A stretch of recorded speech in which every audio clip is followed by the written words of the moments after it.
Hello everyone. Today I'm going to read the Nutcracker for you. I hope you enjoy. It was Christmas Eve and the snow was gently falling. Clara and her brother Fritz were very excited. That night there would be a magnificent party with music and dancing as well as lots of fantastic presents. Fritz was busy with his toy soldiers, lining them up and giving them their orders. Clara put the finishing touches to their enormous tree. She hung shining baubles and candy canes tied with bows from the branches. "This is my favourite part," Clara said to her brother as she lifted up a beautiful fairy with delicate wings and a sugar-plum coloured dress. At last it was time for the party to begin. "Guests are arriving," cried Clara, peeping out of her bedroom window. Fritz came running over to see who was crunching through the snow. "Can you see Godfather Drosselmeyer?" asked Clara. "Yes, there he is waving," cried Fritz. "Come on." Their godfather was a famous toy maker. He made the most magical toys in the whole city. Clara and Fritz could hardly wait to see what he had brought for them. Godfather Drosselmeyer hugged the children at the door, and with a flourish he produced two gifts. Fritz eagerly unwrapped a mechanical gobstopper machine. For Clara, there was a wooden nutcracker in the shape of a soldier. "Take good care of him," said Godfather Drosselmeyer. "He is very special." "I love him," Clara whispered. "Thank you." "But he's a soldier," said Fritz. "He should be mine." "You can't have him," cried Clara. Fritz tried to snatch the nutcracker away from her. He pulled and Clara tugged, and then crack! The nutcracker's legs snapped off. Clara cradled the nutcracker in her arms and wept. "Don't cry, Clara," said her godfather gently. "I can soon fix him." Godfather Drosselmeyer pulled a little tool pouch from his pocket and quickly mended the nutcracker so that he looked as good as new. "Oh, thank you," said Clara, drying her eyes.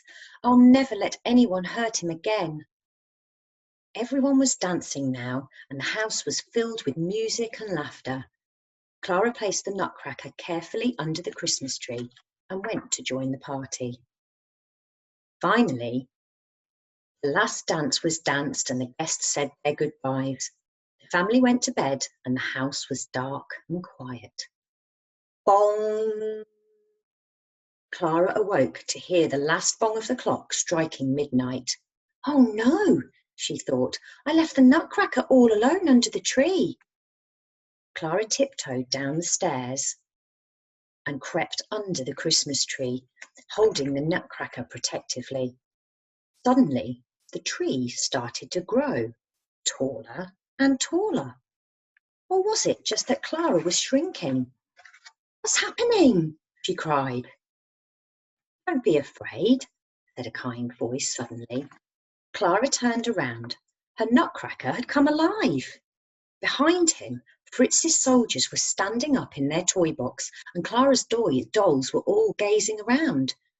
Before Clara could speak, she heard a scurrying sound from every nook and cranny. An army of mice poured into the room. They were led by a giant mouse king with a golden crown. "Attack!" he squealed. "Who will fight with me?" cried the nutcracker. The soldiers marched boldly out of the toy box. "Battle!" ordered the nutcracker. The soldiers shouted and cheered, and the mice squealed and squeaked. Suddenly, Clara saw the Mouse King spring towards her beloved nutcracker, baring its teeth. "No!" cried Clara. She snatched off her slipper and hurled it at the Mouse King. He fell to the ground with a cry, and his crown tumbled from his head. With their leader defeated, the mice scurried away in fear. The battle was won. Nutcracker picked up Clara's slipper and placed it on her foot. She gasped. The Nutcracker had been transformed into a handsome prince. "I owe you my life, Princess Clara," he said.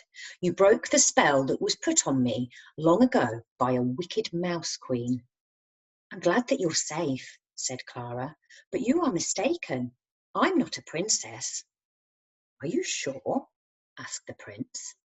Clara looked down and saw that she was wearing a glittering gown and satin shoes.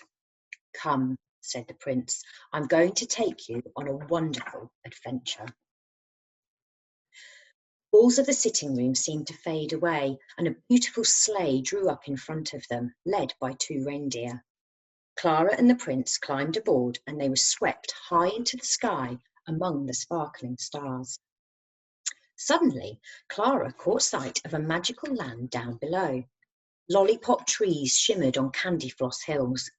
There were gingerbread houses and rivers of honey and an orange-scented breeze. Where are we? Gasped Clara. This is the kingdom of sweets, said the prince. The sleigh landed beside a rose-coloured lake and changed into a sea chariot pulled by dolphins. Swans swam beside them, and shimmering fish leapt out of the water. On the far side of the lake was a magnificent marzipan palace. A fairy with delicate wings was waving to them from the gate. Look, said the prince, it's the sugar plum fairy. Prince Nutcracker, cried the fairy, you are home at last. This is Prince Clara, said the prince as they stepped ashore. She saved my life and broke the Mouse Queen's spell. The sugar plum fairy hugged Clara. Come and join the celebration, she said. Inside the palace, Clara and the prince feasted on delicious cakes and sweets. They watched in wonder as dancers from every corner of the world whirled around the room. Then it was the sugar plum fairy's turn. Clara had never seen such dancing. She twirled and twirled until all Clara could see was a blur of her plum-coloured dress. Clara's eyelids began to droop. Her adventures had made her tired. The sound of the music became fainter and fainter. When Clara woke on Christmas morning, she found herself curled up under the Christmas tree next to the Nutcracker. Toys were strewn across the floor, and her parents were standing over her. What have you been doing? Asked her father. Oh, I've had the most wonderful adventure, said Clara. She told her parents all about the Mouse King and the Nutcracker Prince and the Kingdom of Sweets. It was just a dream, darling, said her mother. Clara gazed up at the sugar-plum-coloured fairy on top of the tree. Then she looked at the wooden Nutcracker in her hands. Perhaps it was, she said. Suddenly, Clara noticed something glinting on the carpet, and a smile spread across her face. It was the tiny golden crown. Merry Christmas, Prince Nutcracker, she whispered. And that is the end of the Nutcracker. I hope you all have a wonderful Christmas, and I'll see you all soon.